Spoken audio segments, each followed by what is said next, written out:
بسم اللہ الرحمن الرحیم۔ اسرائیل جنگ اصل جنگ کیا ہے؟ بیت المقدس 3 مذاہب کی مقدس جگہ، مسلمانوں کا قبلہ اول، عیسائیوں کے لیے یسوع کی جائے ولادت، یہودیوں کے لیے ہیکل سلیمانی۔ حضرت ابراہیم علیہ السلام سے جن کے 2 بیٹے تھے، اسماعیل اور اسحاق علیہ السلام۔ اسحاق علیہ السلام کے بیٹے تھے حضرت یعقوب علیہ السلام۔ یہاں سے کہانی شروع ہوتی ہے اسرائیل کی۔ اسرائیل یعنی اللہ کا بندہ، اور یہ لقب حضرت یعقوب علیہ السلام کو دیا گیا۔ حضرت یوسف علیہ السلام جب کفیل مصر بنے تو آپ کو حکم ہوا کہ اپنے تمام خاندان یعنی آل یعقوب کو مصر بلایا جائے، اور مصر کی سرزمین کا ایک مخصوص حصہ ان کے لیے مختص کیا گیا، اور اللہ کی طرف سے کہا گیا، اے آل یعقوب، اس سرزمین میں تمہارے لیے برکتیں ہیں۔ حضرت یوسف علیہ السلام کے 12 بھائی تھے، اسی لیے اللہ تعالیٰ نے ان کے لیے 12 چشمے جاری کیے، اور یوں اس سرزمین کا نام حضرت یعقوب کے لقب سے اسرائیل پڑ گیا، جسے آج یروشلم بھی کہا جاتا ہے۔ آپ کی نسل سے کم و بیش 70,000 انبیاء اکرام آئے۔ حضرت یوسف کے بھائی یہودا کی نسل آگے بڑھی تو اس میں سے آنے والے تمام بنی اسرائیل یہودی کہلائے۔ وقت گزرتا گیا اور حضرت موسیٰ علیہ السلام کا دور آیا۔ جب فرعون نے مصر کی آب و ہوا آپ پر تنگ کی تو بنو اسرائیل کے ساتھ آپ کو مصر سے نکلنا پڑا۔ اس دوران بنی اسرائیل پر اللہ تعالیٰ کی بہت سی کرم نوازیاں بھی ہوئیں، جن میں سے چشموں کی بہتات، مچھلیوں کے شکار کا ذکر قرآن پاک سے بھی ملتا ہے، اور وہیں ہمیں ایک گائے کا ذکر بھی ملتا ہے جس کے لوتھڑے سے مردے نے اللہ کے حکم سے زندہ ہو کر اپنے قاتل کا بتایا۔ اس گائے کی نشانیاں اللہ تعالیٰ نے قرآن پاک میں بیان فرمائیں، جو کہ ایک سرخ مائل رنگت کی گائے تھی، اور ایسی گائے آج بھی یہودیوں کے نزدیک مقدس مانی جاتی ہے۔ حضرت موسیٰ علیہ السلام کے بعد دیگر نبی آئے۔ اس دوران میں حضرت موسیٰ علیہ السلام اور ان کے دور کے کچھ باقیات توریت میں وصولی کا کچھ حصہ بنی اسرائیل نے ایک صندوق میں محفوظ کر لیا۔ یہ اللہ کی طرف سے حضرت آدم کو دیا گیا اور خاص صندوق تھا جو نسل در نسل نبیوں کے پاس رہا، جسے قرآن میں تابوت سکینہ کے نام سے پکارا گیا، اور یہ یہودیوں کو اپنی جان سے زیادہ عزیز ہے۔ حضرت داؤد نے جب جالوت کو ہرا کر اس سے تابوت سکینہ حاصل کیا تو یوں بنی اسرائیل نے انہیں نبی تسلیم کر لیا، اور حضرت داؤد علیہ السلام نے اس صندوق کی حفاظت کے لیے ایک ہیکل تعمیر کروانا شروع کیا، جو کہ ان کی زندگی میں مکمل نہ ہوا۔ ان کے بیٹے حضرت سلیمان علیہ السلام نے جنوں کی مدد سے اس کو مکمل کروایا، اور اسی دوران میں آپ کی بھی وفات ہو گئی۔ اسی وجہ سے اسے ہیکل سلیمانی بھی کہا جاتا ہے۔ بعد ازیں بابل کے بادشاہ بخت نصر نے اسرائیل پر حملہ کیا اور ہیکل سلیمانی کو بھی گرا دیا، اور تابوت سکینہ بھی اپنے ساتھ لے گیا۔ سپرس دی گریٹ نے دوبارہ یہ شہر حاصل کیا، یہودیوں کو دوبارہ یہاں آباد کیا، اور تابوت سکینہ کو بھی واپس لایا گیا۔ ہیکل سلیمانی ایک دفعہ پھر تعمیر کیا گیا۔ پھر وقت گزرا اور حضرت عیسیٰ علیہ السلام کی آمد ہوئی، جنہیں نعوذ باللہ یہودیوں نے دجال، ناجائز اور کیا کیا لقب دیے۔ یہاں سے یہودیوں میں سے 2 الگ قومیں ہو گئیں، ایک یہودی اور دوسرے عیسائی۔ یہودیوں نے سازش کر کے حضرت عیسیٰ علیہ السلام کو صلیب پر چڑھانا چاہا، اور اللہ تعالیٰ نے انہیں اپنے پاس اٹھا لیا۔ اس کے بعد یہودیوں اور عیسائیوں میں کئی چھوٹی موٹی جنگیں ہوئیں۔ پھر عیسائی رومی بادشاہ ٹائٹس نے اس شدت سے یروشلم پر حملہ کیا کہ اس کے پورے علاقے کی اینٹ سے اینٹ بجا دی، ہیکل سلیمانی کو گرا دیا، جس کی صرف ایک دیوار اس وقت اپنی اصلی حالت میں موجود ہے، جسے دیوار گریہ کہا جاتا ہے، جہاں یہودی جا کر توریت کی تلاوت کرتے ہیں اور گریہ زاری کرتے ہیں۔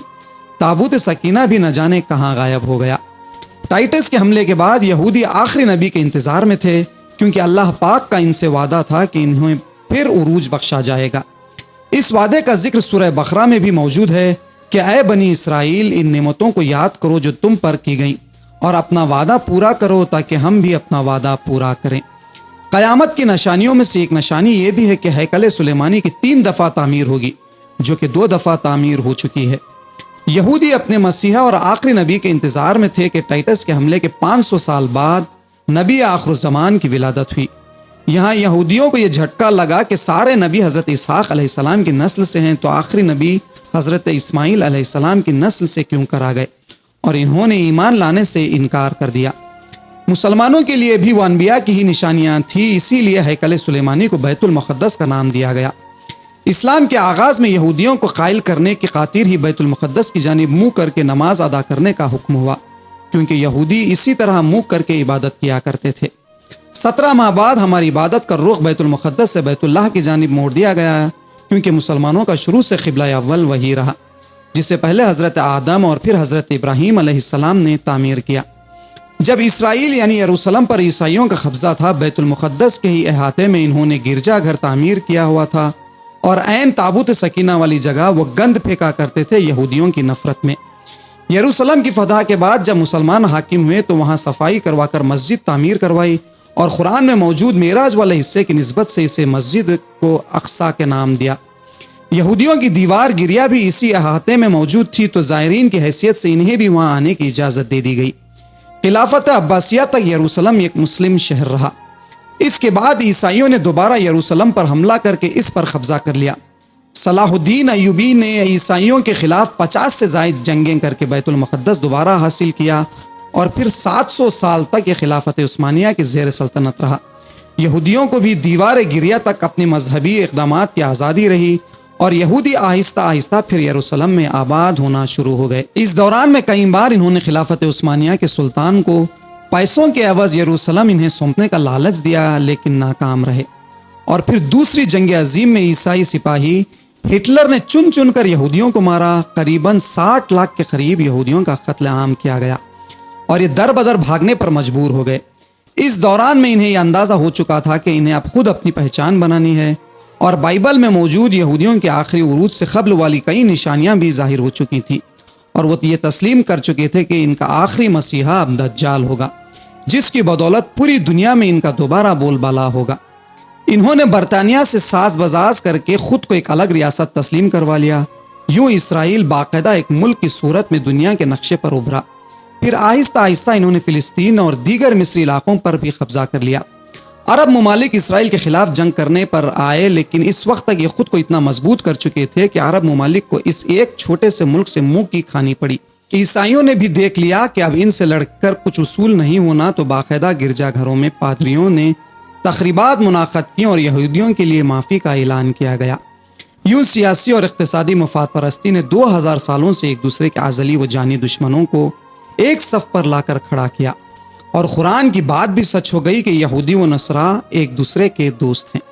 یہودیوں کے عقائد کے مطابق وہ ہیکل سلیمانی کی حفاظت نہیں کر پائے تو خود کو قصوروار کہتے ہیں، خود کو سزا دینے کے لیے زنجیروں اور چمڑے سے پیٹتے ہیں، اور دیوار گریا کے پاس آہوزاری کرتے ہیں۔ وہ ایمان رکھتے ہیں تیسری بار انہیں پوری دنیا پر حکمرانی حاصل ہوگی، اس کے لیے انہیں مسجد اقصی کو گرانا ہوگا۔ اس کے بعد ہیکل سلیمانی تعمیر کر کے تابوت سکینہ وہاں رکھنا ہے۔ تابوت سکینہ بھی وہ دوبارہ حاصل کر چکے ہیں، لیکن مسئلہ تھا سرخ گائے، کیونکہ ان کے عقیدے کے مطابق وہ ناپاک ہیں، اور جب تک پاک نہیں ہو جاتے ہیکل سلیمانی تعمیر نہیں کر سکتے، اور پاک ہونے کے لیے سرخ گائے کی قربانی دینا ہوگی۔ وہ گائے جس کی نشانیاں قرآن پاک میں بیان کی گئیں، جو اس وقت بھی انہیں ڈھونڈنے میں مشکل ہوئی تھی۔ اب بھی 100 سال تک وہ ویسی گائے کی تلاش کرتے رہے۔ ٹیکنالوجی کا استعمال کرتے ہوئے بچے پیدا کرنے کا کامیاب تجربہ کیا انہوں نے۔ پھر اس تجربے کی بدولت ویسی نشانیاں والی گائے پیدا کرنے کی کوشش کی گئی، لیکن ناکام رہے۔ 2019 میں ایک امریکی ریاست سے 5 عدد ویسی گائیں انہیں مل گئیں، جن کے جسم پر سرخ رنگ کے علاوہ اور کوئی بال نہیں تھا۔ انہیں کبھی کام کے لیے استعمال نہیں کیا گیا تھا۔ اگلی نشانی کی ان پر کسی بیماری کا اثر نہیں ہونا چاہیے۔ پوری دنیا میں کووڈ پھیلا کر مختلف جانوروں کے ساتھ انہیں بھی ٹیسٹ کیا گیا، اور اس پر اس بیماری کا کوئی اثر نہ ہوا۔ الغرض قیامت اور دجال کے ظہور والی تمام تر تیاریاں وہ مکمل کر چکے ہیں۔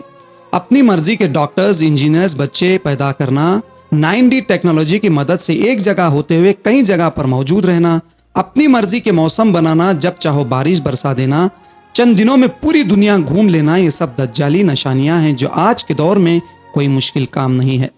ہمارے اسلام میں بتائی گئی قیامت کی نشانیوں کی انہوں نے اتنے اچھے سے تیاری کر لی ہے کہ غرقت کے درخت لگا دیے جو انہیں پناہ دیں گے۔